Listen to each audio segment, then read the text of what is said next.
అందరితో వర్క్ చేస్తాం. ఎన్బికే 109. అసలు ఏంటి నాకు చాలా మోస్ట్ ఎగ్జిలరేటింగ్ పాయింట్ ఏంటంటే బాలకృష్ణ గారి అభిమానులు అసలు ఇలా పండగ చేసేసుకుంటున్నారు ఈ సినిమా గురించి అని. అసలు వాళ్ళ రియాక్షన్ చూస్తుంటే ఏమనిపిస్తుంది మీకు? అంటే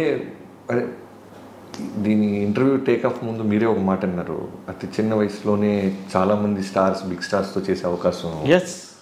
అలా I have seen a long way of industry. So అలా పవన్ కళ్యాణ్ గారితో చేయటం, జూనియర్ ఎన్టీఆర్ గారితో, జైల్లో కుశా, వెంకటేష్ గారు, నాగ చైతన్య, చిరంజీవి గారితో చేసిన తర్వాత ఇంకా ఉన్న బిగ్గెస్ట్ స్టార్స్ అంటే మనకి బాలకృష్ణ గారు. సో ఫస్ట్ నుంచి ఆయన సినిమాలు ఒక నరసింహనాయుడు, సమరసింహారెడ్డి, సింహ, అఖండ ఇలాంటి మ్యాచ్. పైగా ఇప్పుడున్న బాలకృష్ణ గారిది ఎలా ఉందంటే అన్స్టాపబుల్ తర్వాత ఎక్కడెక్కడో రూటెడ్ ఫ్యాన్స్, మల్టీప్లెక్స్ ఫ్యాన్స్, చిన్న చిన్న యూత్, మా పాప జనరల్ ఫ్యామిలీస్. అంటే మా పాప అఖండ పాటలు తెగ చూస్తూ ఉంటుంది. ఎందుకంటే ఆ క్యారెక్టర్ సూపర్ మ్యాన్ హీరోగా వాళ్ళు ఓన్ చేసుకున్నారు. అవును, వచ్చి దైవ రూపంలో వచ్చి త్రిశూలం పట్టుకొని పొడిసి తొబ్బుతుంటే పిల్లలు కూడా ఊగుతున్నారు, నవ్వుతున్నారు. సో అలాంటి బాలకృష్ణ గారిని ఇప్పుడు మనం వాల్తేరు వేరే తర్వాత నాకు రావటం నిజంగానే, నీకు అన్నాను కదా రవితేజ గారిని ఇస్తున్నప్పుడు మైత్రి రవి గారు ఎలా అయితే ఒక ప్రేమతో ఒక బండరాయిని వార్నింగ్గా ఇచ్చారో, అలా ఒక బిగ్గెస్ట్ సక్సెస్లో ఉన్నారు బాలకృష్ణ గారు. బ్యాక్ టు బ్యాక్ అఖండ, వీరసింహారెడ్డి, భగవంత్ కేసరి, వేరే స్ప్రీలు ఉన్నారు. ఆయన ఓపెనింగ్స్, ఆయన బిజినెస్, ఆయన ఫ్యాన్ బేస్, ఓవేషన్ ఈ రోజున. సో ఇప్పుడు చిరంజీవి గారి తన తర్వాత బాలకృష్ణ గారికి అనగానే ఆ రెస్పాన్సిబిలిటీ మళ్ళీ యాజ్ ఇట్ ఈస్గా నాకు ఇప్పుడు మీరు చెప్పిన పాయింట్ చాలా బాగుంది. ఎందుకంటే బాలకృష్ణ గారికి ఉండే బీసీ అభిమానులు, బీసీ సెంటర్స్, మామూలు మాస్ థియేటర్స్ ఇవన్నీ ఉండగా ఈ అన్స్టాపబుల్ వచ్చిన తర్వాత ఈ బికేమే.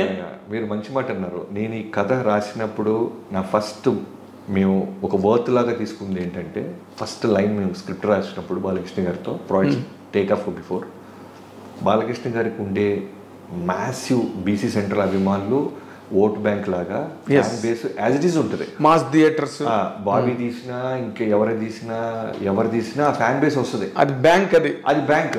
మనం ప్రత్యేకంగా, సో నేను యాజ్ ఎ డైరెక్టర్గా బాబీ అనేవాడు ఒక ఎక్స్మార్క్ క్రియేట్ చేయాలంటే అన్స్టాపబుల్ ఫ్యాన్ బేస్ని కూడా నేను తీసుకురావాలి, మల్టీప్లెక్స్ ఫ్యాన్ బేస్ని నేను తీసుకురాగలిగితే ఆయన ప్రీవియస్ సినిమాల కన్నా మన సినిమా గొప్పగా కనబడుతుంది, ఎక్కువ స్కోర్ చేస్తాను. అంటే రికార్డ్స్ అని నేను మాట్లాడను, ఎక్కువ థియేటర్ రిలీజ్ అని నేను మాట్లాడను. బట్ ముందు సినిమా కన్నా మన సినిమా ఏం చేసాం, మనం ఏం పీకామని మాట్లాడుకుంటే మల్టీప్లెక్స్ యూత్ని, యంగ్స్టర్స్ని విజిలేపించాలి. బాలకృష్ణ గారు ఫైట్స్ చేస్తే చూసాం, బాలకృష్ణ గారు ఎమోషన్ చేస్తే చూసాం. ఎందుకంటే 100 సినిమాలు పై చేసేసాడు ఆయన కూడా. అవును.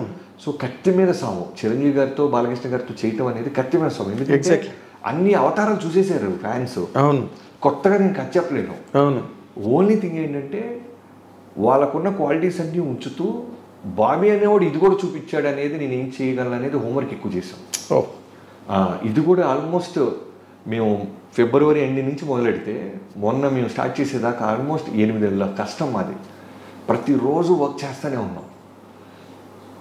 గారి కెరీర్లో వాల్తేరు వేరే అనేది ఎంత బ్యూటిఫుల్ చెరిషింగ్ మూమెంట్గా అందరూ మాట్లాడుతున్నారో, బాలకృష్ణ గారితో కూడా బాబీ గారు ఇంత గొప్ప సినిమా తీసేసాడా అని అందరూ మాట్లాడుకోవాలనే ఒక స్వార్థం ఉంది నాకు. ఎక్కడికి వెళ్ళినా సరే అమ్మ బాలకృష్ణ గారిని ఈ యాంగిల్ ఎలా పట్టావు నువ్వు అనాలి. ఎగ్జాక్ట్లీ. ఇప్పుడు మీరు చాలా కొత్తగా అనిపించిన మాట అది. ఏది, మీరు ఒక ఎడ్జ్ తీసుకున్నారే అన్స్టాపబుల్తో. ఆయనకి he became a drawing rooms hero, A bedrooms hero. అంటే గదిలో కూర్చుని ఆయన ప్రోగ్రామ్ చూసుకుని సంతోషపడిపోయే కొత్త ఆడియన్స్ వచ్చేసారు ఆయన. అవును. పైగా ఒక చిన్న కంపారిజన్ అంటే చిరంజీవి గారు ఏంటంటే ప్రతిదీ కథ అడుగుతారు, ప్రతి డైలాగ్ పేపర్ ముందుగానే వింటారు. బాలకృష్ణ గారిది ఎలా ఉంటుందంటే సర్ప్రైజింగ్లీ డైరెక్టర్ని గుడ్డిగా నమ్మేస్తారు. ఓ డైరెక్టర్ అంటే ఒక ఇంటర్వ్యూలో ఎప్పుడు చెప్పారు ఆయన ఈ మధ్య, మా నాన్నగారు లాగా అని. అది నిజం. డైరెక్టర్ ఏం చెప్తే అదే. డైరెక్టర్ మనకన్నా బాగా ఆలోచిస్తాడు కదా, డైరెక్టర్ ఎక్కువ రెస్పాన్సిబిలిటీ ఉంటుంది కదా, తను అడిగింది నేను ఇవ్వాలి కదా అనే ఒక గుడ్డి నమ్మకంతో విపరీతమైన అంటే ట్రస్ట్తో వస్తాడు. అంత ట్రస్ట్తో వచ్చినప్పుడు నాకు ఇంకా బర్డెన్ పెరిగిపోద్ది. అవును, మీరేం అడగట్లా, అవును, నేనేం చెప్తే అది చేస్తున్నారు మీరు, సో నేను అద్భుతమే చేయించాలి. ఇప్పుడు మళ్ళీ రవి గారి లాంటి హెచ్చరికే ఇక్కడ సేమ్ అంతకంటే పెద్దది, అంతకంటే చాలా పెద్దది. ఎందుకంటే రవి గారికి నేను ఇంకా పవర్ లాంటి సినిమా చేసి వచ్చా. అవును, బాలకృష్ణ గారితో ఫస్ట్ సినిమా నాకు. ఫస్ట్. సో ఖచ్చితంగా ది బెస్ట్ బ్లాక్ బస్టర్ ఇవ్వాలి. ఎస్. రెవెన్యూలు ఎంత చేసినాయి ఇవన్నీ పక్కన పెడితే థియేటర్ నుంచి బయటికి వెళ్ళేవాడు బాబన్నా ఏం చూపించావన్నా మా బాలయ్య బాబుని అని అనాలి. ఎస్. అదే ఇప్పుడు నేను ఇందాకన్నమాటే అభిమానులు మీరు ఒక చిరంజీవి గారి సినిమా చేసి వచ్చిన ఒక డైరెక్టర్ని వాళ్ళు బాగా ఎవరి హీరో వాళ్ళని గొప్ప అనుకుంటారు కదా. ఇన్ జనరల్గా మనం ఎప్పటి నుంచో చూస్తున్నది అది. అలాంటిది ఒక చిరంజీవి గారికి ఒక రవితేజ గారికి వాళ్ళిద్దరికీ కలిపి ఒక సినిమాని ఒక పెద్ద బ్లాక్ బస్టర్ ఇచ్చి ఇప్పుడు బాలకృష్ణ గారి దగ్గరికి వచ్చారు అనగానే వాళ్ళు ఎక్కడ మీ దగ్గర ఆ తేడా, ఆ వ్యతిరేకత ఏమి ఫీల్ అవ్వకుండా మోర్ ఓవర్ ఎక్కువ హ్యాపీనెస్ ఫీల్ అవుతున్నారు. They are receiving you with both the hands. Bobby గారి సినిమా అన్న టైప్లోని అసలు అనౌన్స్మెంట్ ఇచ్చిన రోజు నుంచి నాకు పర్సనల్ మెసేజ్ అయ్యి ఉండొచ్చు, సోషల్ మీడియాలో నన్ను ఇన్బాక్స్లో మెసేజ్లు పెట్టవచ్చు. వాళ్ళు ఒకటే అన్న 3 బ్లాక్ బస్టర్ల తర్వాత బాలయ్య వస్తున్నారు, నీ మీద నమ్మకం ఉంది, కుమ్మవతలు దుబ్బే అన్న అని థమ్సప్లు ఫైర్ సింబల్స్ వేసి మోటివేట్ చేస్తారు నన్ను. అవునా? కదా, అదే చాలా విచిత్రంగా నేను చాలా చోట్ల చూసాను. వీరికి ఎంతో మంది అభిమానులు వచ్చారు. బాలబాబు గారి అభిమానులు కడప జిల్లా అనంతపురం నుంచి జగన్ అన్న అని ఉంటారు. అవును, ఆయన నాకు ఎన్నో ఇయర్స్ నుంచి తెలుసు. అవును, నేను చిరంజీవి గారి సినిమా చేసిన, వెంకటేష్ గారి సినిమా చేసిన, తారక్ గారితో సినిమా చేసిన, ఎప్పుడు ఆయన మెసేజ్ పెడతాం జరుగుతూ ఉంటుంది. ఓకే. సో వాళ్ళందరూ ఏంటంటే బాబన్న ఖచ్చితంగా బాగా చూపిస్తాడు మన బాలయ్య బాబుని అని నమ్మకం ఉంది వాళ్ళకి. క్యాలెండర్లు తీసుకొచ్చిస్తుంటారు, కేక్స్ పంపిస్తున్నారు. నా బర్త్డేకి మొన్న ఆగస్ట్ బర్త్డేకి నేను ఇంకా సినిమా స్టార్ట్ చేయలేదు, అప్పటికి ఎంతో మంది వచ్చి నాతో ఆ వామ్త్ లవ్ అంతా చూపిస్తూ ఉన్నారు. అదే అసలు మీరు వెరీ వెరీ లక్కీ అండి.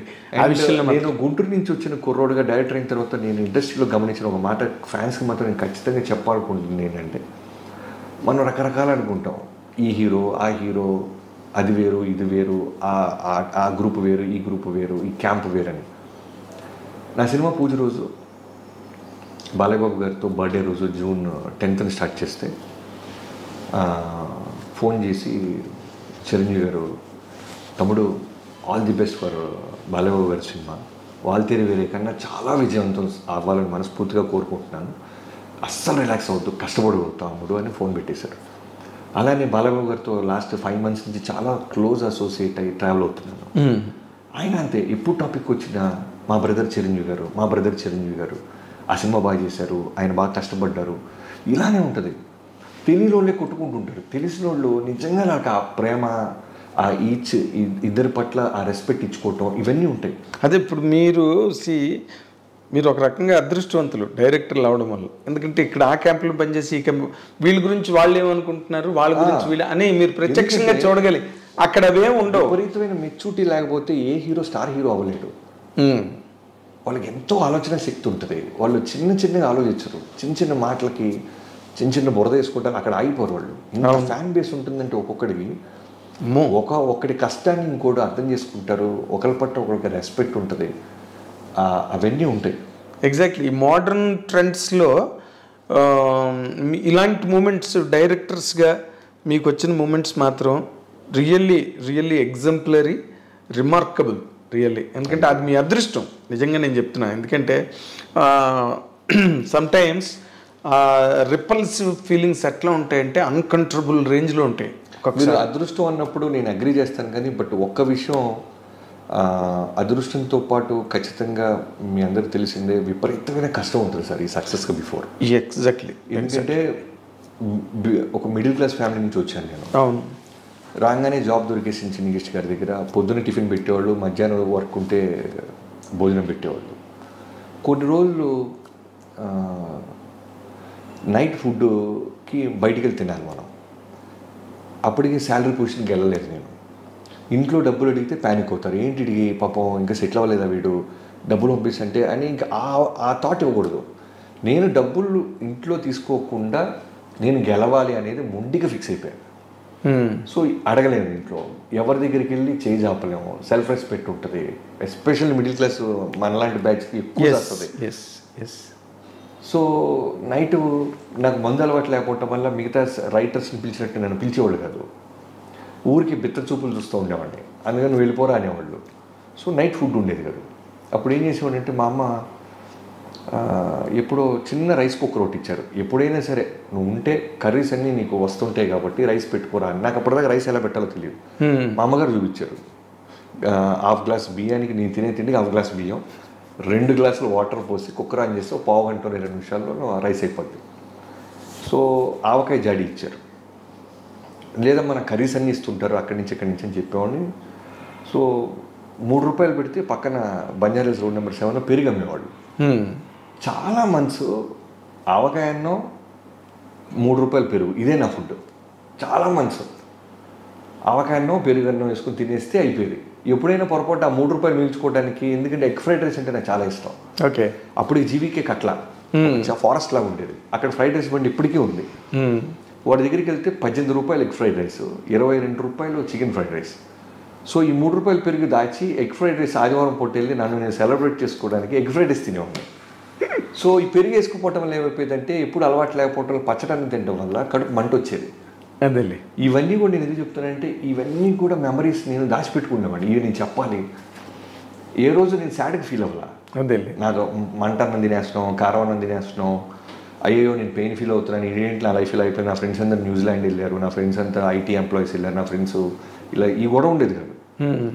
రే రామారావు గారు ఇలా పడ్డారంట, నాగేశ్వరరావు గారు ఇలా కష్టపడ్డారంట, చిరంజీవి గారు ఇలా పడ్డారంట, మనం కూడా ఇలా పడుతున్నామంటే ఏదో రోజు వస్తుందని వెయిట్ చేసేవాడిని. అదే ఇప్పుడు మీరు చెప్తుంటే నాకు ఎన్టీ రామారావు ఇన్సిడెంట్ గుర్తొస్తుంది.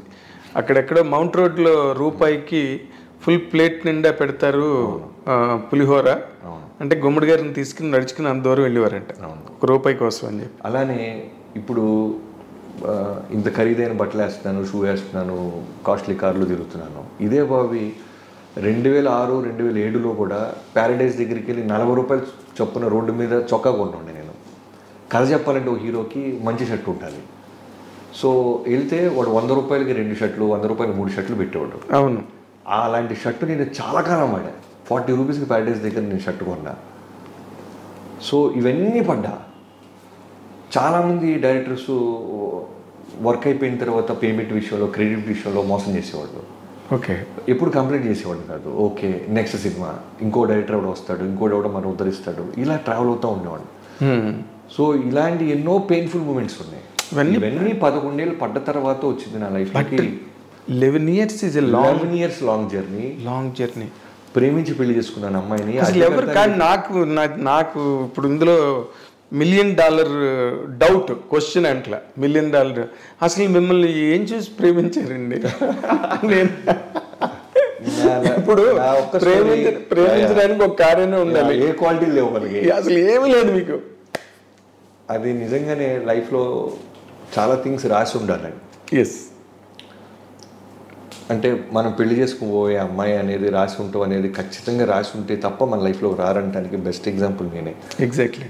ఓ 9th క్లాస్ చదువుతున్న అమ్మాయిని ఇంటర్మీడియట్లో ఉన్న నేను లవ్ అంటారు దాన్ని. అప్పుడు సినిమా పాటలు ప్రేమించుకున్నారు, ఈ రావటం వల్ల అది ప్రేమ అనుకుండేవాడిని తప్ప ప్రేమ లేదేం లేదు. చిన్న అందరికీ గర్ల్ ఫ్రెండ్స్ ఉన్నారు, మనకి గర్ల్ ఫ్రెండ్ ఉండాలని తిరుగుతున్న నాకు నా ఫ్రెండ్ ఒక అమ్మాయిని కలవటానికి వెళ్ళేవాడు నా బైక్ తీసుకొని పొద్దున్నే. వాడు వెళ్తుంది ఒక స్కూల్ అమ్మాయిని కలుస్తున్నాడని కెండల్ చేసేవాడిని నేను. స్కూల్ అమ్మాయిలో వచ్చేటువంటి రా సోదిలా కూడా కానీ అలా అంటూ ఒక్కరోజు నన్ను తీసుకెళ్ళాడు. 2 అమ్మాయిలు వచ్చేవాళ్ళు. వీడు ఒక అమ్మాయి కోసం వెళ్తే తిలక్ అని నా ఫ్రెండ్, ఆ అమ్మాయి పక్కన అమ్మాయి ఖాళీగా ఉన్న అమ్మాయి పేరు అనూష. ఇప్పుడు నేను పెళ్లి చేసుకున్నాను. సో ఖాళీగా ఉందిగానే మాట్లాడుతూ స్టార్ట్ చేశా. పాపం తను కూడా ఏంటంటే చాలా 9th క్లాస్ అంటే చిన్నపిల్ల. వాటర్ ఉన్నాయా అంటే వాటర్ బాటిల్ ఇవ్వటం, స్కూల్ ఎన్నింటికి అయిపోద్దండి అంటే టైం చెప్తాం. ఇలా స్టార్ట్ అయ్యి అలా వెళ్తూ తెలియకుండానే రోజు ఫోన్ మాట్లాడుతూ. అప్పుడు సెల్ ఫోన్లో ఈ గోళ ఇది లేదు, ల్యాండ్ లైన్ ఫోన్లు రావటం. ఓని అమ్మ సినిమాలో లాగా మనకి ఫోన్ వస్తుందని నాన్న పడుకున్న తర్వాత ల్యాండ్ లైన్ ఎత్తటం, నైట్ టైం ఎక్కువసేపు మాట్లాడతాం. తెలియకుండానే ఒక ట్రావెలింగ్ స్టార్ట్ అవటం. అయిన తర్వాత సడన్గా అమ్మాయి 10th క్లాస్ అయిపోయి ఇంటర్మీడియట్కి వచ్చే టైంకి మనం ఇలా మాట్లాడుకోవాలంటే పెళ్లి చేసుకోవాలి అంతే. ఇదేంటి పెళ్ళి ఇల్లంటది, ఇంత చిన్నపిల్ల, మనమే చిన్నపిల్లడు అనుకుంటే ఇంకా చిన్నపిల్ల, అది చేసుకుంటావులే అన్న. అన్న తర్వాత తెలియకుండానే నాకు పెళ్లి చేసుకుంటానని మాట ఇచ్చాను కదా, పెళ్లి చేసుకోవాలంటే మా separate caste, inter caste marriage నాది. అంత ఈజీగా ఒప్పుకోరు కదా మన సైడ్. అన్ని చోట్ల అడ్వెంచర్సే, అన్ని చోట్ల అడ్వెంచర్సే. ఇలా థింక్ చేస్తూ ఇంకా మనకి చదువు కరెక్ట్ కాదు, మనం ఏదైనా వెతుక్కోవాలి. ఎస్పెషల్లీ ఈ అమ్మాయిని పెళ్లి చేసుకోవాలంటే మనం వాళ్ళకి కన్విన్స్ చేయాలంటే మనం ఎక్కడో సెటిల్ అవ్వాలంటే మనకేమొచ్చు. ఇలా నెంబర్ ఆఫ్ కన్ఫ్యూజన్స్లోంచి హైదరాబాద్ వచ్చాను. ఆ అమ్మాయి 2000లో నాకు పరిచయం అయితే, 2001లో పరిచయం అయితే 2003 వచ్చేది. 2 years తర్వాత వచ్చేసాను. ఓకే. వచ్చిన దగ్గర నుంచి ఫోన్ కాల్సే. నేను ఇప్పుడు పంజాగుట్ట సాయిబాబా గుడి ఉంది కదా, అవును, 2003 నుంచి 2005-06 వరకు గురువారం గుడికి వెళ్ళి నేను అడిగేది రెడ్డే సాయిబాబాని, సెల్ ఫోన్ ఇన్కమింగ్ ఫ్రీ చేయి స్వామి, ఎందుకంటే రూపాయలు పడేది, ఇన్కమింగ్ బిల్ పడేది కదా. మన దగ్గర డబ్బులు ఎక్కడి, 100 రూపాయలు రీఛార్జ్ చేస్తే వాళ్ళకి 2 నెలలు రావాలి. ఇదేమో టిగో లేచిపోతుండేది. ఇన్కమింగ్ ఫ్రీ చేయి స్వామి, 2 నన్ను ఇండస్ట్రీలో ఏదో ఒక విధంగా సెటిల్ చేసి స్వామి, ఈ 2 అడిగేవాడిని. కట్ చేస్తే నిజంగా రోజు ఇన్కమింగ్ ఎత్తేసారు. అదే 2 ఆ అమ్మాయికి రిలేటెడ్గానే అడిగారు. 2. సో అలా ఆ అమ్మాయి ఇంటర్మీడియట్ అయిన తర్వాత ఇంజనీరింగ్ గోల్డ్ మెడలిస్ట్, తను ఎంటెక్ గోల్డ్ మెడలిస్ట్, ఎంటెక్ చేసింది విట్లో. యా, చాలా ఇంటెలిజెంట్ పిల్ల. మీరు ఒక రకంగా కాదు, చాలా రకాలుగా అదృష్టవంతులు మీరు.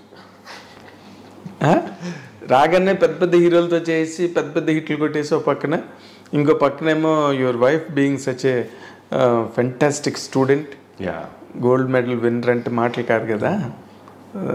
రియల్లీ మీ మూమెంట్స్ మీ లైఫ్లో చాలా great. Your life is magazine of great moments. Thank you. Marriage అయిన నాటికి సెటిల్ అయ్యారా మీరు? లేదు. 2 లక్షలు ఫ్రెండ్స్ దగ్గర తీసుకుని పెళ్లి చేసుకున్నా. ఆవిడకి దండం పెట్టాను ఫస్ట్ ఆఫ్ ఆల్. అవును, రైటర్గా కూడా, సోలో రైటర్ కూడా అవ్వాలా. అదే ఆవిడకి చెప్తున్నానమ్మా, మీకు నమస్కారం. పెళ్ళి అయిన తర్వాత ఆల్మోస్ట్ 2011 నాకు పెళ్ళి అయితే 2012 బల్పు 1 yearకి బల్పు రైటర్గా నేను ఫస్ట్ టైం ఒక స్టెప్ ఎదిగా. ఓకే. ఒక కథ అమ్మగలగడం జరిగింది నేను.